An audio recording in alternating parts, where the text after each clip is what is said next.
Mesdames et messieurs, bonjour. J'espère que vous allez bien, même en ces temps où la politique camerounaise nous donne des sujets à débattre, à décortiquer. Ces sujets qui nous donnent des maux de tête. J'aimerais ici vous parler une fois de plus de Amougou Bellinga Jean-Pierre et vous dire que je renouvelle, et je le ferai autant que possible, mon soutien à ce monsieur. Amougou Bellinga, pour ceux qui ne le savent pas, est un homme d'affaires que j'ai dit, que j'ai appelé et que je dis toujours un débrouillard. Que les gens ont fait croire aux autres qu'il était multimilliardaire, même s'il est vrai qu'il a son petit quelque chose qui le permet de vivre. Amougou Bellinga a décidé de vivre au Cameroun, à Yaoundé, alors qu'il aurait bien pu s'installer à New York, s'installer à Paris, dans le 16e, ou aller aux Maldives, au Brésil, où les gens twerkent très bien et vivent sa belle vie au soleil. Non, il a décidé de revenir vivre à Yaoundé. Un peu comme à leur époque, Fotso Victor avait décidé de rentrer à Banjul, ou bien Kadji de Fotso dans son village. Amougou Bellinga a décidé de vivre à Yaoundé. Yaoundé, pour ceux qui ne le savent pas, il y a même des Camerounais qui ne le savent pas parce qu'ils n'ont pas la chance de voyager. Au lieu de se battre pour avoir cette chance de voyager, ils sont dans la jalousie. Je close ce sujet. Yaoundé est un élobi, c'est-à-dire une grande poubelle. Personne ne veut vivre à Yaoundé, même pas le chef de l'État du Cameroun. Lui, il veut vivre en Suisse, on le sait tous, dans ces beaux hôtels à Genève. Bon, Yaoundé n'est pas une destination où on y va pour sa beauté, sa splendeur, ses plages magnifiques, les oiseaux, etc. Non, ce n'est pas ça. Si on cherche des belles plages, on va aux Maldives. Si on cherche les immeubles magiques, on va à Dubaï. Si on veut faire comme les riches, on va à Beverly Hills aux États-Unis. C'est un fait. Si on veut la neige, etc., on va au Canada. On ne va pas à Yaoundé. Bon, Yaoundé n'est pas une destination où tu te lèves le matin, tu es content d'y aller. C'est un nolobi. Un nolobi, c'est-à-dire une poubelle. Voilà donc quelqu'un qui décide de s'installer à Yaoundé. C'était dans la poubelle de Yaoundé. De faire son entreprise, de la développer à l'international. Pour ceux qui ne le savent pas, son entreprise est bien implantée en République centrafricaine. Et c'est très important pour la suite de ce que je vais développer ici. Voilà donc quelqu'un qui a son groupe de presse, qui fait ses petits machins, et c'est aussi vrai qu'il se vante beaucoup. Il a le droit de se vanter, tout être humain a le droit de se vanter. Se vanter n'est pas un crime. Mais pour les Camerounais, la jalousie est tellement grande que quand quelqu'un se vante, on veut couper sa tête. Tout le monde doit être dans la pauvreté, dans la misère. Tout le monde doit pleurer tous les jours. Il n'y a que Paul Biya qui a le droit de rire. Il n'y a que Paul Biya qui a le droit d'aller vivre en Suisse en volant les élections. Il vole les élections, il ne vit même pas au pays, il va vivre en Suisse. Il n'y a que Paul Biya qui peut faire ça. Les autres, tout le monde doit rester que dans la misère. Et quand je dis comme ça, peut-être le ton que j'emploie peut laisser croire que les propos que je prononce ne sont pas des propos sérieux. Je suis un militant des droits humains. Je ne peux pas me lever et soutenir quelqu'un si je n'ai pas la conviction que cette personne est innocente. Et comme je l'ai déjà dit dans la vidéo précédente, Jean-Pierre Amougou Bellinga n'est pas du même bord politique que moi. J'aurais tout à gagner à le taper dessus en ce moment où il a des difficultés. C'est en ce moment qu'on trouve ses vrais amis. Quand Alain Fogueté et les militants du MRC ont été arrêtés arbitrairement, injustement, et amené dans les geôles de Paul Biya, Jean-Pierre Amougou ne s'est pas levé pour le défendre. En tout cas, il n'a pas fait publiquement. De ce qu'on sait, il était du camp de Paul Biya. Mais cela n'empêche pas qu'avec toute la force que je mets pour demander la libération immédiate d'Alain Fogatédon et des autres militants du MRC, je mets toute cette même force pour demander aux gens d'arrêter d'accuser quelqu'un alors qu'il n'y a aucune preuve. Maintenant, je vais parler du fond. Le fond, c'est quoi?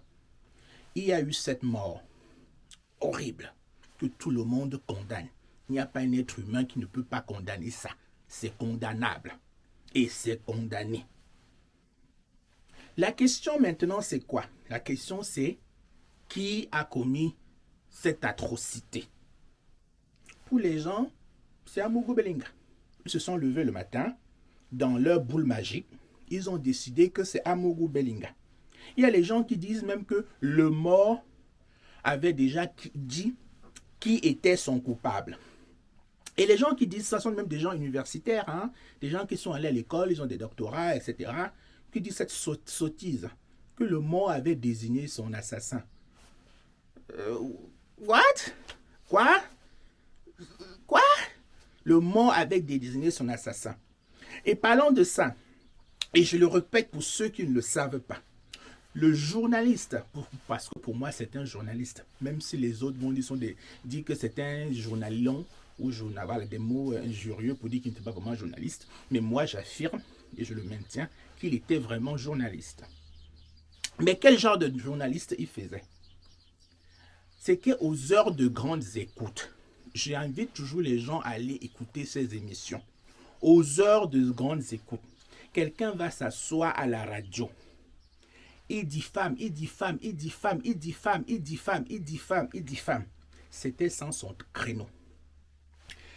Donnez le nom des gens, donnez le nom des gens. Et en soutenant le régime dictatorial de Paul Biya. C'est-à-dire Paul Biya pouvait être dans son beau hôtel, son hôtel à Genève. Tout allait bien. Mais tous ceux que Paul Biya nomme, il dit femme, il dit femme, il dit femme, il dit femme, il dit femme. Un peu comme, je parle toujours comme dans un couple. Quand tu sais que tu es la Njomba, c'est-à-dire la Njomba de quelqu'un, dès que la personne prend une autre fille, tu dis femme, tu l'insultes, tu l'insultes, tu l'insultes. C'est un peu, c'était dans ce sens-là. Dès que quelqu'un était nommé par Paul Biya et que la personne n'était pas en bon terme, il dit femme, il dit femme, il dit femme, il dit femme. C'est un fait. Allez regarder les émissions. Et je l'ai aussi dit dans ma précédente vidéo. Dans un pays des droits de l'homme, il y a longtemps que cette émission n'aurait pas pu émettre comme ça. Parce qu'on ne peut pas se permettre d'aller dans une heure de grande écoute, à une radio, diffamer les gens sans preuve. On ne peut pas dire que quelqu'un a commis telle chose si on n'a pas les preuves de cela. Et surtout quand ce sont des hommes d'affaires, ce ne sont pas des politiques, dans le sens où ce ne sont pas des personnes qui ont demandé un mandat d'élu. Ce ne sont pas d'élus.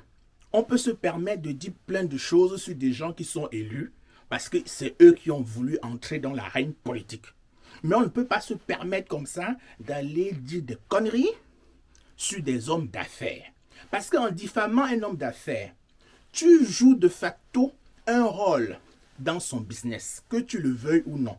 Parce que personne ne veut aller traiter avec quelqu'un qui a un nom sale. Mais ce n'est pas que Amougou Belinga qui était victime de cela.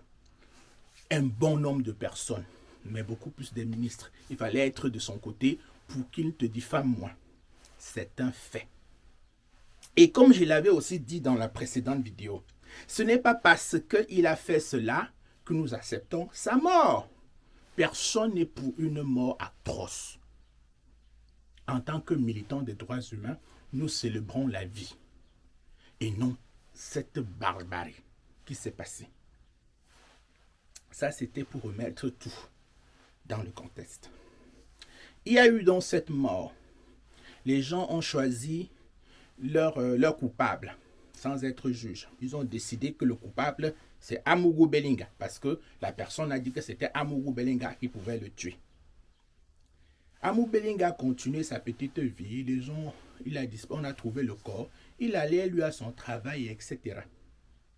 Il n'a pas eu une convocation au CED, tout allait bien. Maintenant, il y a eu un journaliste qui allait dans une chaîne de télévision, d'après ce que j'ai compris, qui s'appelle TV5 Monde, qui a aussi allé dire un tas de choses bizarres, avec il paraît, a sorti son nom et sorti le nom du garde des Sceaux, Laurent Esso. Et à partir de ça, il paraît que cette vidéo a fait beaucoup de bruit. Et cela m'a consterné. Pourquoi?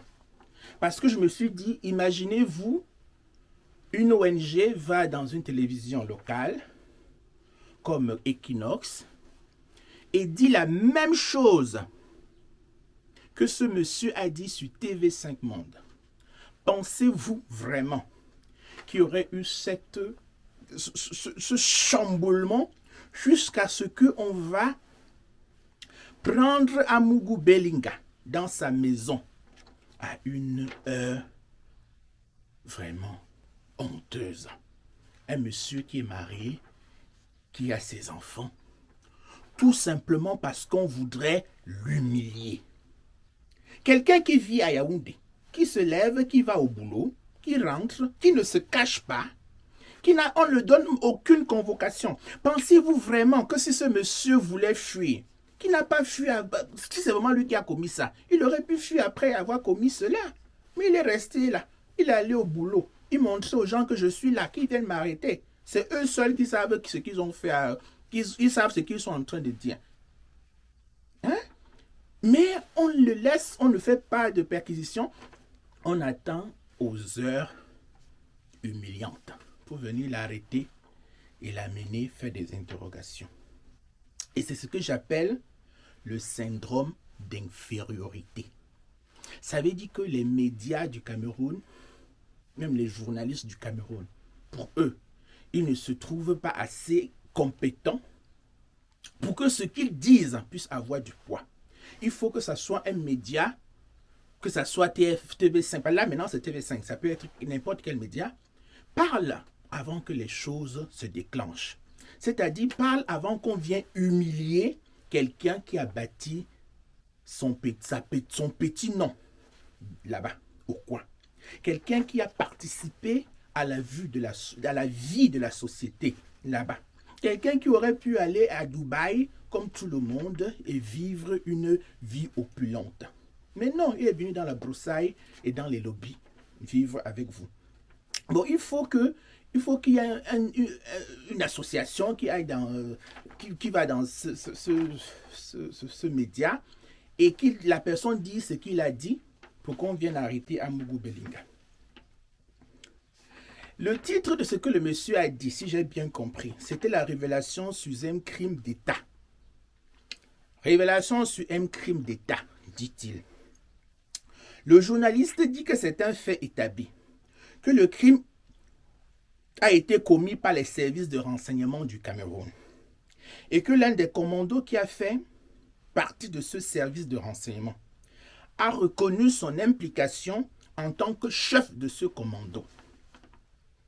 Je répète, le journaliste dit que c'est un fait établi, que le crime a été commis par les services de renseignement du Cameroun et que l'un des commandos qui fait partie de ce service de renseignement a reconnu son implication en tant que chef de ce commando. Et moi, je pose la question, toute bête, et je demande à chacun d'ouvrir un peu son sens critique. Qu'un commando, quelqu'un qui dit qu'il a tué quelqu'un, qu'il était chef des gens qui ont tué, reconnaît, sans qu'on l'a tabassé au cèdre, sans qu'on l'a menacé, reconnaît que c'est lui qui était le chef des gangs. Je dis bien, reconnaît que c'est lui qui était le chef des gangs et qui faisait partie, et que c'est même lui le chef des gangs. On a vu ça où? Et que cette personne fait partie du service de renseignement du pays. Pour tous ceux qui ont un peu la jugeote, on sait que les services de renseignement, quel que soit le pays, les gens sont formés pour savoir tenir leur langue. Les gens sont prêts même à mourir en tenant leur langue. Mais on te dit que quelqu'un a tout avoué sans qu'on l'a même tabassé. Ça veut dire que dans les services de renseignement du Cameroun, les gens sont tellement peureux que le vendeur de terrain dans le quartier est beaucoup plus tenace qu'un membre du service de renseignement. C'est le vendeur du quartier, quand il vend un même terrain à 10 personnes, et qu'on l'arrête, on l'amène au commissariat et qu'on le fouette que tu as pris l'argent de tel, il dit que non, je n'ai pas pris. Parce qu'il sait que s'il dit que oui, j'ai pris, il va en prison, on le tape même 5 ans de prison. Mais s'il dit que non, non, je n'ai pas pris, et que même si on le tape les 5 ans de prison, il pourra continuer en victime disant « Je n'ai pas pris, je suis innocent ». Mais il y a un patron, un membre du renseignement qui sait que ce qu'il encourt. Il ouvre sa tête, il dit qu'il a participé. Et il dit même que c'était lui le chef de ce commando. Et ça ne dit rien à personne. J'entends toujours les Camerounais, les gens ouvrir leur bouche et insulter Amougou Bellinga. Alors que ce renseignement-ci devait amener tout le monde à s'interroger.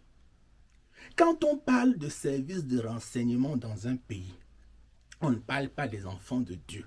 On ne parle pas des saints. On parle des gens qui sont formés pour la torture.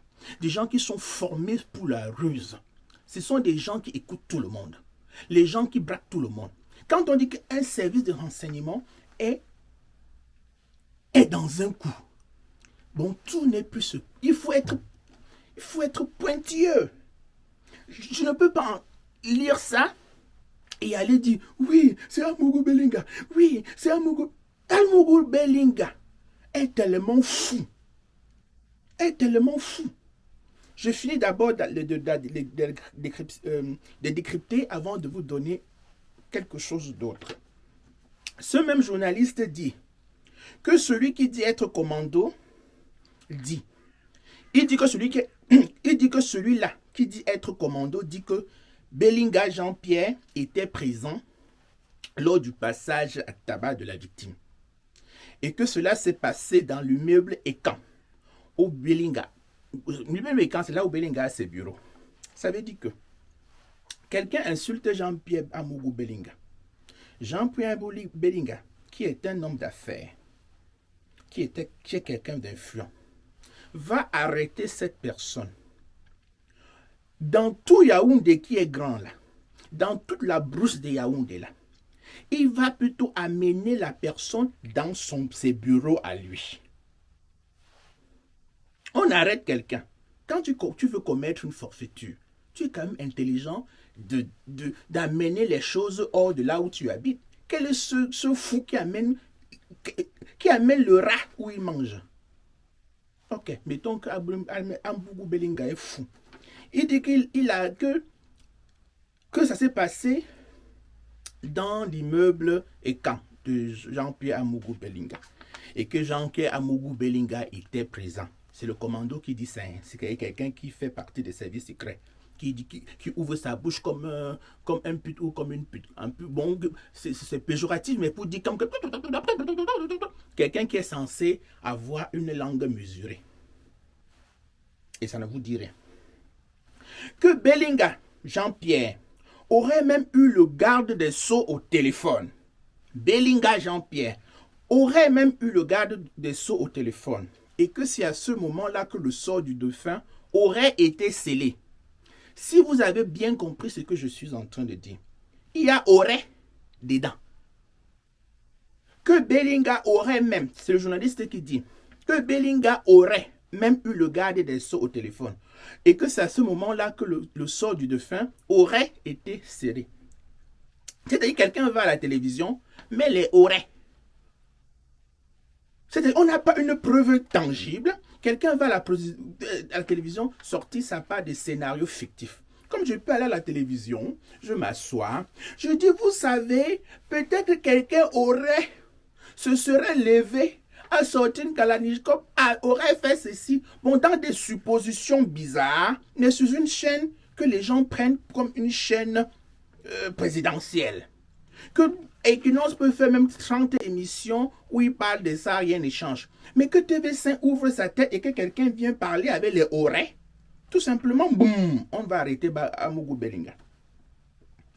Maintenant, j'entre dans la décryptation. Maintenant, je viens maintenant décrypter. De ce que j'ai compris, on me dit que quelqu'un qui passe le temps à insulter Amougou Bellinga, a insulté Amougou Bellinga ce jour-là. Amougou Bellinga a demandé au service de renseignement, ils ont regardé, on l'a chopé. On l'a amené chez Amougou Bellinga. Bon, Amougou Bellinga est tellement con, tellement bête, que quand il veut faire quelque chose à quelqu'un de mal, il l'amène dans son bureau à l'immeuble ECA. Acceptons, il est tellement bête. Il l'amène à l'immeuble ECA. Maintenant, on le tabasse, Amougou Bellinga est là. Maintenant, Amougou Bellinga prend le téléphone, il appelle le garde des Sceaux. Pour ceux qui ne le savent pas, parce que je vois que cette histoire passionne tout le monde. Chacun entre avec sa part d'analyse. Oui,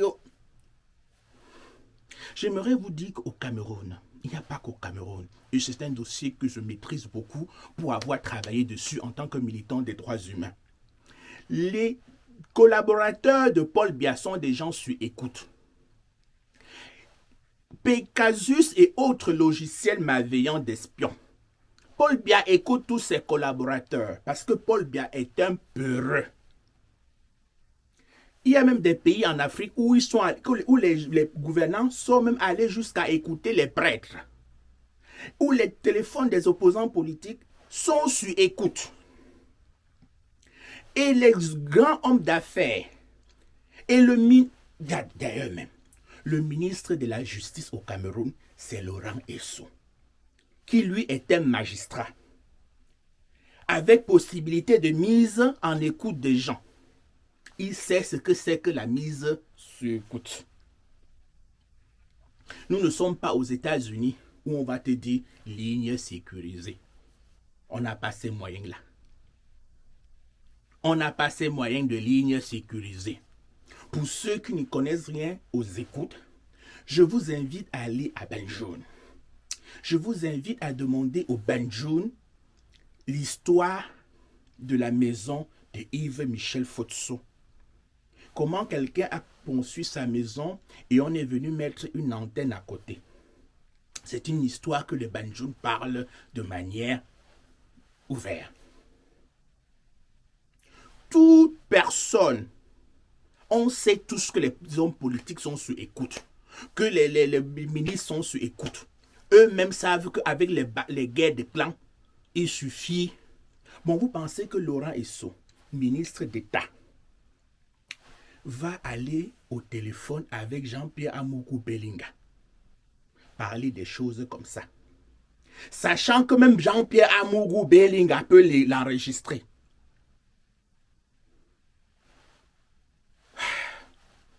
Mes frères, mes soeurs, cette histoire est gros comme ça. Est gros comme ça. Pour ceux qui ne connaissent pas Laurent Esso, on l'appelle FSAP. C'est une anecdote. Les gens, on l'appelle FSAP. C'est une manière de dire que le monsieur là, je sais pas si. On l'appelle FSAP pourquoi? Non pas parce qu'il a travaillé à Bafoussam seulement, mais parce que cette personne, c'est quelqu'un qui connaît les rouages, qui a toujours peur. Bon, on me dit que le ministre de la Justice, qui est ami de Paul Biya depuis des années, qui travaille avec Paul Biya depuis des années, qui sait que Paul Biya écoute les gens depuis des années, va aller au téléphone donner des ordres d'exécution pour qu'on tue quelqu'un. Jusqu'à ce que quelqu'un aille à la télévision dire cette connerie. Jusqu'à ce que quelqu'un aille à la... Même si ce ne sont pas des conneries. Même si c'est ce que la personne... C'est tellement gros. J'appelle les gens à une réflexion. Et je dis pour ceux qui n'ont toujours pas compris. Amougou Bellinga était un homme d'affaires. Et quand dans les batailles d'affaires, n'allons pas, dans notre jalousie, exposer un homme d'affaires. Il n'est pas maire, il n'est pas élu, il n'est pas chef du gouvernement. Amougou Bellinga n'a pas créé des lignes 94, etc.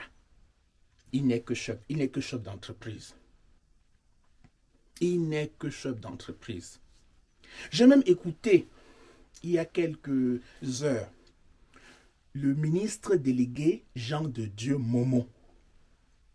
Je n'ai jamais parlé de Jean de Dieu Momo, par respect pour Jean de Dieu Momo.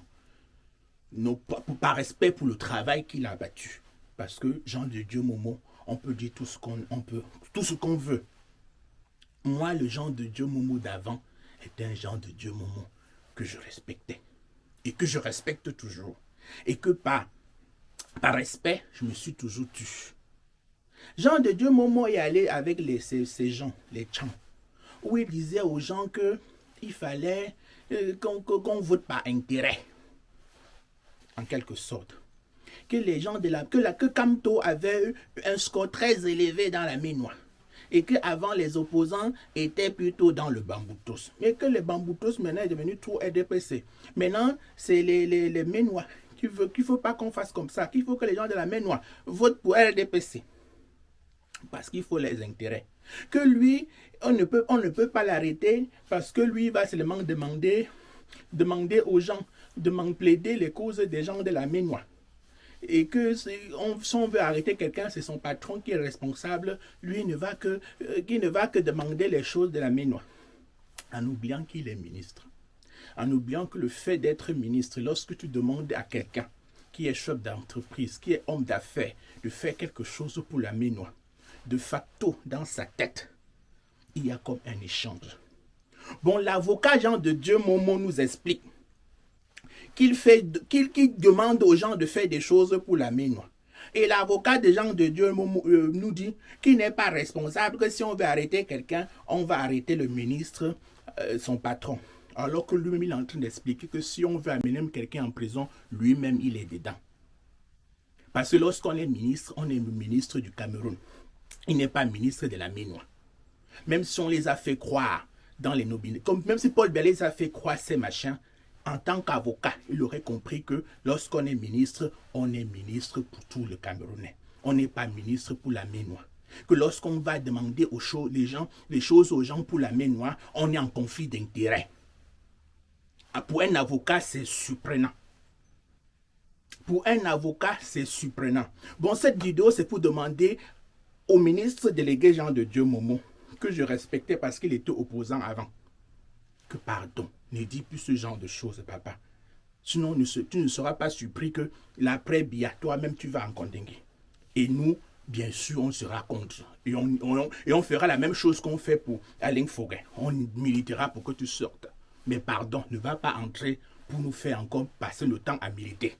On est fatigué, on a déjà trop de problèmes. On a déjà trop de nos problèmes. Ne va pas chercher l'autre, tu ajoutes sur ça.